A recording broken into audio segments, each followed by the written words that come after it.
네, 국제유가 하락에 따른 매도 압력이 확대가 되면서 뉴욕 증시도 간밤에 일제히 약세로 마무리를 지었습니다. 앞으로 유가 추세적으로 하락을 계속하는 건가요? 그러니까요. 유가가 오늘 장에서도 또 한 번 44달러까지 내려오면서 우려는 커지고 있습니다. 앞으로 어떠한 전망이 가능할지 MTN의 김중을 연구위원 모시고 이야기 나눠보도록 하겠습니다. 위원님. 네, 결론부터 말씀드리면 유가 하락 추세는 멈추지 않았다라고 봐야 됩니다. 그러면 전저점 깨고 정말 극단적인 전망처럼 15달러까지 내려갈 거냐? 그 부분에 대해서는 누구도 확언을 할 수는 없겠죠. 다만 이제 준비된 그림을 보시면 급락은 분명히 멈췄습니다. 급락의 브레이크는 제대로 한번 딱 걸어 주었고요. 다만 그 방향성 자체가 여전히 우하향한다라는 측면에서 우리가 쉽게 이제 방향성을 위쪽으로 볼 수 없다라는 게 가장 큰 문제인데, 준비된 그림을 더 살펴보시면 재고가 워낙 많습니다. 지금 유가가 떨어지고 있는데도 재고가 줄지 않고 있다는 것이 가장 큰 문제 중에 하나고요. 그 다음 살펴봐야 될 것은 이 석유의 수요인데, 그동안 석유의 수요를 이끌었던 게 개도국이었거든요. 그런데 개도국들의 석유 수요가 추가적으로 늘지 않고 있다는 거죠. 선진국도 어차피 많이 늘릴 수 없는 그런 시기임을 고려한다면 석유의 수요 자체는 굉장히 부진한데 공급은 계속 늘어나고 있고 재고도 많이 늘어나고 있으니까 결국은 유가는 계속 부담을 받을 수밖에 없다, 이렇게 봐야 될 것 같습니다. 네, 공급과 재고 증가 때문에 유가에 부담이 되고 있다라고 말씀해 주셨습니다. 비오펙의 핵심인 미국의 시추 공수도 줄어들고 있다고는 하는데 왜 이렇게 유가가 계속 하락하는 걸까요? 네, 이 리그라고 하는 이 시추공 숫자 자체가 줄어들면 유가가 반등하는 그런 일시적인 효과가 나타나고 있지 않습니까? 근데 그럼에도 불구하고 과연 왜 현재 이렇게 유가에 대해서 부담을 느끼고 공급 증가를 느끼는 것인가? 준비된 그림을 보시면 확인할 수 있습니다. 준비된 그림을 보시면 지금 원유의 지금 생산이 리그 수가 계속 감소하고 있음에도 불구하고 전혀 줄지 않고 오히려 더 늘고 있다라는 거죠. 그러니까 릭스가 줄어들면 석유의 이제 이 생산량도 감소를 해야 되는데 그렇지 않다라는 것입니다. 왜 그러냐 하면 지금 시추공당 생산량이 폭증하고 있기 때문입니다. 그러니까 타이트오일을 뽑아내는 그 기술이 점점 발전하고 있기 때문에 처음에 그 기술을 개발했을 때 뽑아내는 비용과 지금 뽑아내온 비용 자체가 워낙 달라졌다 보니까 결국은 단위 시추공당 뽑아내는 양이 워낙 많아져서 릭스를 줄여도 생산량이 줄어들지 않고 있는 거죠. 그러면서 미국의 지금 재고는 엄청나게 계속 쌓여가고 있는 거고요. 그러니까 이런 부담들이 나타나면서 미국에서 비교적 이렇게 릭스를 줄이면서 뭔가 이제 이 셰일 오일이 줄어들지 않을까라는 시장의 기대감이 있습니다만 줄어들기는커녕 양적으로는 계속 늘고 있다라는 거죠. 다만 그 늘어나는 양의 가속도가 줄었을 뿐 늘어나는 그 추세 자체는 여전히 유지가 되고 있는 상황이기 때문에 재고량이라든지 공급량이라든지 이런 쪽에 전반적인 추이는 크게 바뀌지 않고 있다, 이렇게 봐야 됩니다. 네, 그렇다면 유가 전망에 따른 관련주에 대한 투자 전략도 좀 세워봐야 될 것 같습니다. 미국에서는 일부 전문가가 이제 에너지 종목들을 매도해라라는 의견까지 나오고 있다라고 앞서 뉴스에서 전해드렸었는데요. 투자 전략 어떻게 보시나요? 아까 말씀해 주셨던 그 전문가는 대표적인 숏셀링 그 투자자거든요. 그러니까 공매도를 통해서 돈을 버는 사람인데 그 양반이 최근에 여러 사람들과 이제 논쟁이 붙으면서 이런 에너지주를 비롯한 이쪽에 이제 매도를 해야 된다라는 그런 시각을 나타내고 있습니다. 일단 준비된 그림을 보시면 오펙을 비롯해서 지금 석유를 공급하는 쪽에서는 공급을 줄일 생각이 조금도 없습니다.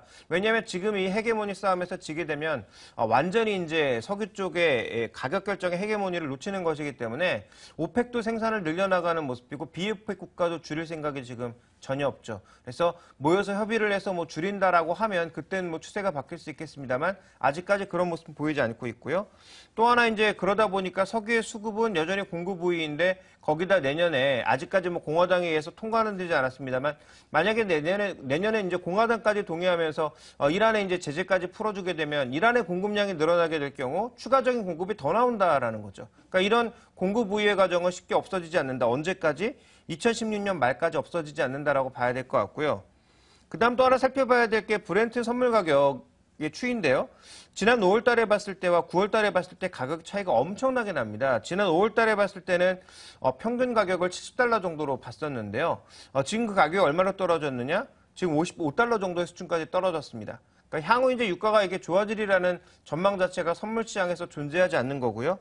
그러다 보니까 당연히 이제 유가에 들어가는 투기적 포지션들이 빠르게 감소하고 있는 국면입니다.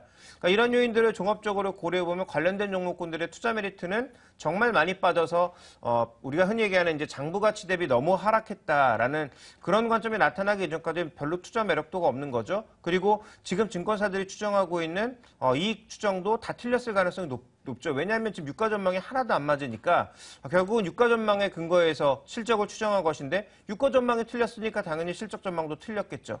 그런 과정에서 지금 석유화학 기업들이나 정유 기업들의 실적 추정도 신뢰도는 뭐 바닥이다라고 봐야 될 것 같습니다.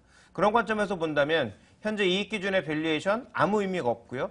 장부 가치 개념의 밸류에이션 정도와 그에 따른 뭐 박스권 트레이딩 정도가 가능하지 않을까 이렇게 보셔야 될 것 같습니다. 여전히 정유화학주에 대해서는 보수적 의견을 제시를 해주셨습니다. 그렇다면 해외에서의 종목들과 비교를 해보면서 또 그에 따른 투자 아이디어도 얻어보도록 하죠. 앞서 저희가 마라톤 오일과 한전 KPS의 주가를 비교해본 바가 있었습니다. 그런데 마라톤 오일 같은 경우는 주가가 크게 내림세를 반복하고 있는 상황이죠. 어떤 흐름 보고 계시나요? 네, 먼저 준비된 그림을 보시면 마라톤 오일이라고 하는 회사가 석유와 가스에 올인하고 있는 회사인데 뭐 물론 US 스틸과 여러 기업과 합쳐서 이제 일종의 그룹을 형성하고 있습니다만 이 기업이 지금 작년 8월 달에 주가가 42달러, 44달러까지 갔었거든요.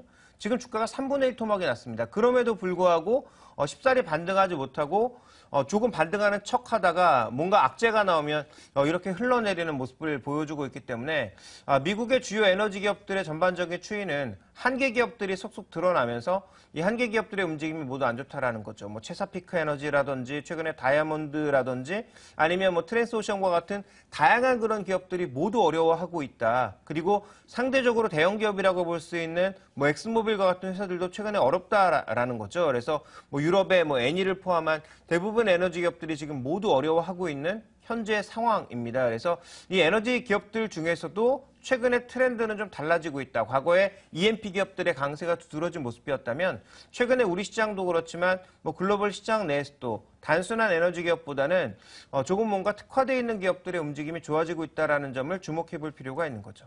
네, 이렇게 글로벌의 흐름을 살펴봤습니다. 하지만 우리 시장에서 한전 KPS 같은 경우에는 주가가 2년 내내 꾸준하게 우상향을 하고 있습니다. 지난 화요일에는 신고가를 기록하기도 했는데요. 어떻게 보시나요? 네, 일단 지금 현재 에너지의 트렌드가 여러 가지 규제 그리고 법안으로 인해서 그린 에너지를 강조하는 것은 사실입니다만 그린 에너지만으로는 아직 발전할 수가 없습니다. 기존의 에너지를 유지를 하면서 그린 에너지를 서서히 넓혀 나가야 되는 시기거든요. 그러다 보니까 기존의 이제 설비들, 이 노후화된 설비들을 고쳐줘야 되는 그런 수요가 발생하게 되고요. 그런 수요 때문에 한전 KPS와 같은 이 보수 유지 장비 쪽의 종목군들이 좋은 모습을 보이고 있다는 거죠. 준비된 그림을 보시면 한전 KPS의 부문별 매출액 전망인데요. 이게 이제 점점 확대되고 있다는 거죠. 왜 그러냐 하면 기본적으로 우리나라는 전력 수급 계획이 확대되는 추이를 보여주고 있으니까 이와 관련돼서 앞으로 보수 유지가 더 늘어날 것은 자명한 사실이고요. 실제로 국내 발전의 노후 설비도 화력 발전, 원자력 발전 모두 증가하고 있다는 거죠. 그것도 세월이 가면 갈수록 급증하고 있는 추세이기 때문에 이런 급증 추세를 고려해 보면 한전 KPS의 앞으로의 뭐 유지 보수 쪽의 매출은 더 늘 수밖에 없다라고 보고 있는 거고요. 실제로 해외 쪽의 신규 수주와 수주 잔고가 계속 늘고 있다는 것도 긍정적이죠. 그러니까 내수 쪽에 이제 수요도 늘어나고 있는데 해외 쪽의 수요도 늘면서 해외 매출 비중이 2017년, 2020년 기준으로 전체 매출의 한 30% 이상을 차지할 것으로 보고 있습니다. 중국을 제외한 아시아 이머징 노후 발전 설비도 굉장히 늘고 있는 측면이기 때문에 이게 이제 환경 문제라든지 탄소 배출권 문제라든지 이런 것들에 이제 다다를 것이기 때문에 이런 여러 가지 상황들을 고려한 향후의 매출 증가, 이익 증가를 보면서 이 종목에 대해서 계속 신고가를 내고 있는 거죠. 다만 그러다 보니까 이런 성장성이 반영되는 과정에서 주가 자체가 그렇게 싸지가 않습니다. 뭐 PB 기준으로 이미 6배가 이미 넘었고요. 그 다음에 PER 기준으로는 거의 뭐 30배 육박하고 있는 수준이거든요. 그러니까 이제 주가가 싸지 않으니까 이런 성장성을 고려해 봤을 때 아직까지 전략은 뭐 보유하거나 저가 매수의 관점이 맞지만 과연 이것을 언제까지 가져갈 거냐에 대한 고민, 그리고 추가적으로 더 살 거냐에 대한 고민은 좀 필요하다고 보고 있습니다. 그래서 아직까지는 저가 매수의 관점이지만 만약에 흔들린다든지 성장성이 떨어진다든지 실적 예상치를 채우지 못할 경우에는 제가 보기엔 정말 칼처럼 잘라내야 되는 종목이 아닌가라고 판단하고 있어서 지금의 주가가 비싼 것도 분명히 염두에 둔 저가 매수에 들어가 보자 이렇게 말씀드리겠습니다. 네, 이렇게 해서 한전 KPS를 비롯한 글로벌 주요 이슈들 모두 다 분석해봤습니다. 이어서 국내 시장에 대한 전략도 세워보도록 하죠. 오늘장 선전략에서 함께하겠습니다.